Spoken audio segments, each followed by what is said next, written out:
Bonjour, c'est Éric Cordier de jeboost.com.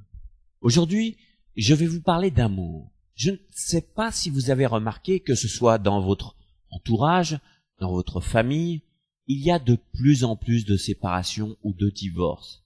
D'ailleurs, les statistiques le confirment. Que se passe-t-il chez les couples? Pourquoi les personnes n'arrivent plus à vivre ensemble? Il y a diverses raisons, comme l'apparition d'Internet et les réseaux sociaux où tout le monde peut discuter à distance et cela crée des affinités, ce qui entraîne des rencontres et des infidélités. La question qui se pose est si la maîtresse ou l'amant est mieux que son conjoint ou sa conjointe légitime. Pourtant, au début de votre relation avec votre mari ou votre femme, je suis certain qu'à vos yeux, vous sortiez avec la femme ou l'homme de votre vie. Vous l'aimiez et vous avez vu en lui ou elle des qualités qui fait que vous êtes encore ensemble, ou bien que votre histoire a duré des années. En fait, ce qui pousse un homme ou une femme à l'adultère est de retrouver la passion qui anime un couple au début d'une relation en croyant qu'elle va toujours durer. Je reçois de nombreux mails et j'ai observé les couples infidèles dans mon entourage et en fait, la plupart du temps, il se passe avec leur amant ou la maîtresse ce qu'ils vivent avec leur conjoint, la lassitude.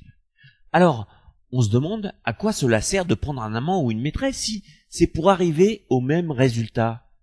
Surtout que c'est prendre le risque de briser son foyer. De plus, je crois au couple. Même un couple qui a tendance à s'ennuyer ensemble peut redresser la barre et redevenir excitant l'un pour l'autre. Sauf que, de nos jours, les couples font vraiment peu d'efforts de communication et d'originalité pour rester ensemble. On s'engueule, allez hop, l'homme craque pour sa collègue de bureau en mini-jupe l'hiver à moins 10 degrés qui l'a un peu chauffé. Ou bien la femme mariée qui se laisse avoir par le playboy du bureau qui a des chaussures tellement cirées qu'elle en est éblouie et se retrouve dans la chambre numéro 201 de l'hôtel du coin.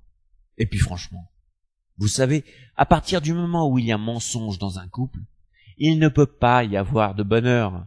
Il faut mettre tout carte sur table, parler calmement ce que l'on reproche à l'autre et repartir sur des bases saines.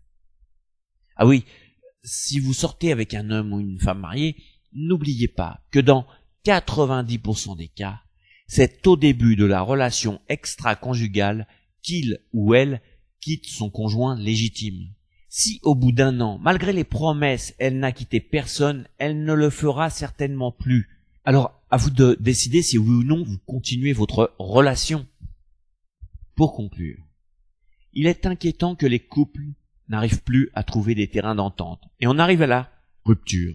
Car si un homme est totalement différent d'une femme, c'est parce qu'ils se complètent royalement et sont très forts à deux. Et ce n'est pas en allant d'une conquête à l'autre que l'on s'enrichit. Au contraire, on s'appauvrit car, d'une part, c'est une faiblesse de caractère et que, d'autre part, à la fin de la vie, rien n'aura été construit. Alors, si vous aimez encore celui ou celle qui vous a quitté, ou que l'amour dans votre couple n'est plus au beau fixe, sachez si cette personne est faite pour vous ou pas. La réponse vous attend avec ce lien. C'est rapide, gratuit, efficace et confidentiel. À tout de suite. À bientôt. Au revoir.